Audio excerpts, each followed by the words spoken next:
All right, let's dive in. We're going to pull back the curtain on one of the most incredible technologies out there today, machine learning.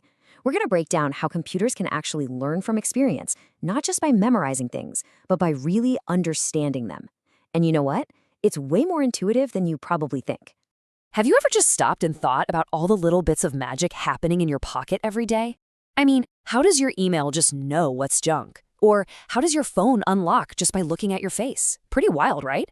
Well, spoiler alert, it's not actually magic. It's machine learning, and we're about to figure out exactly how the trick is done. So, when we say a machine learns, what are we really talking about? It's not about cramming facts like it's studying for a test. No, it's about getting smarter through practice. And this whole entire field is basically built on one simple, really elegant idea. Okay, so it really just boils down to these three letters, T, E, and P. First, you've got the task, or T. That's just what we want the computer to do, right? Like tell a cat from a dog. Then there's experience, E. That's the data we feed it. Tons and tons of pictures of cats and dogs. And finally, performance, P. That's how we check its work, how accurate it is. The core idea is super simple. The more experience it gets, the better its performance becomes.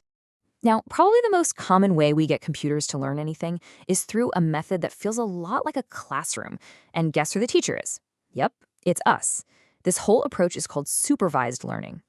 So with supervised learning, we don't just throw a bunch of pictures at the machine. We give it pictures that are already labeled. This one's a cat, that one's a dog, this one's a cat again. It's like giving a student a math textbook that not only has all the problems, but all the answers in the back. The machine's job is to just go through all those solved examples until it starts to figure out the patterns for itself. And in this supervised classroom, there are basically two main subjects on the curriculum. First up is classification. This is all about sorting things into piles or buckets. Is this email spam or not spam? The other main subject is regression. That's all about predicting a number. How much is this house going to sell for? So one sorts, the other predicts a value. And that textbook we keep talking about, in the world of machine learning, it's got a proper name, the training set. And it is without a doubt the foundation of this whole process. You could, for example, feed it thousands of different shapes, and each one is labeled either yes or no for a specific class. The machine just studies them to figure out the visual rules that make something a yes. Okay, so we've given our algorithm a textbook. It's studied hard, but how do we actually know if it's learned anything? Or did it just get really, really good at memorizing the answers?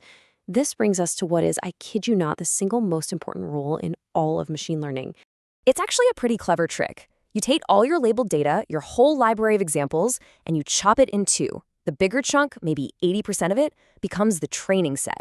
That's the textbook. But that other 20%, we lock it away in a vault.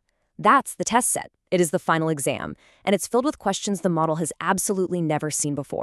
And here it is, the golden rule. You have to get this right. You never, ever, under any circumstances, let your model peek at the final exam while it's studying. The second it sees that test data, the game is over. You're not testing for learning anymore, you're just testing for memory. And that's what separates a truly intelligent model from just a pair. And why do we go to all this trouble? It's all to measure one crucial thing, and it's kind of the holy grail of machine learning: generalization. This is the whole point. We don't want a machine that's just memorized the practice problems. We need a machine that can see a totally new problem, one it's never encountered, and still nail it.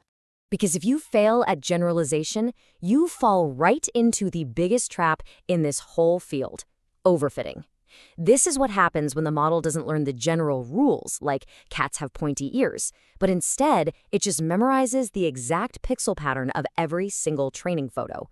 It's the student who gets an A+ on all the homework, but then completely bombs the final exam.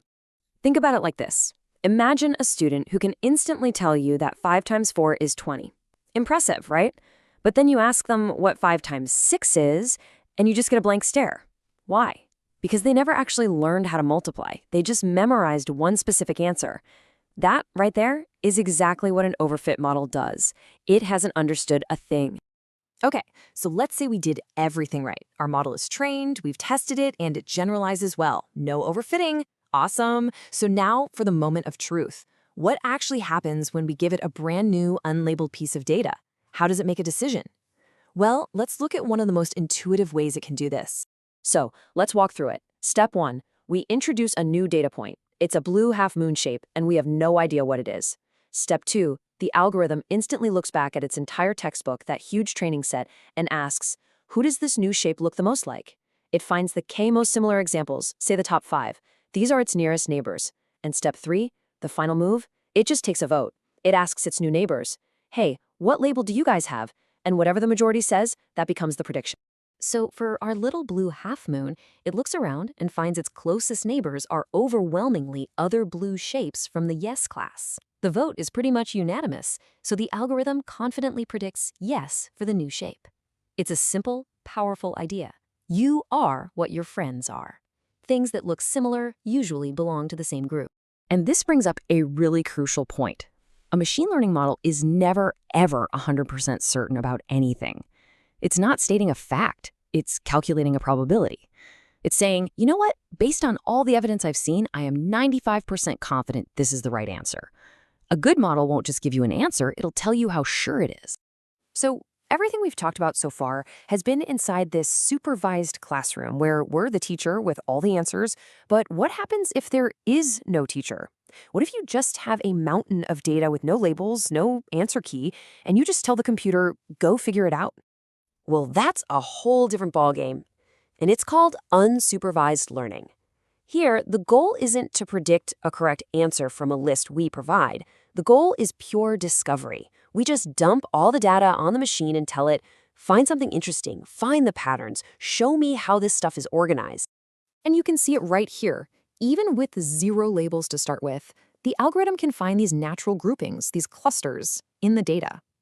Now, it has no idea what to call these clusters. It can't say this is group A and that's group B, but it can tell you with certainty that all these points belong together and those points over there belong together.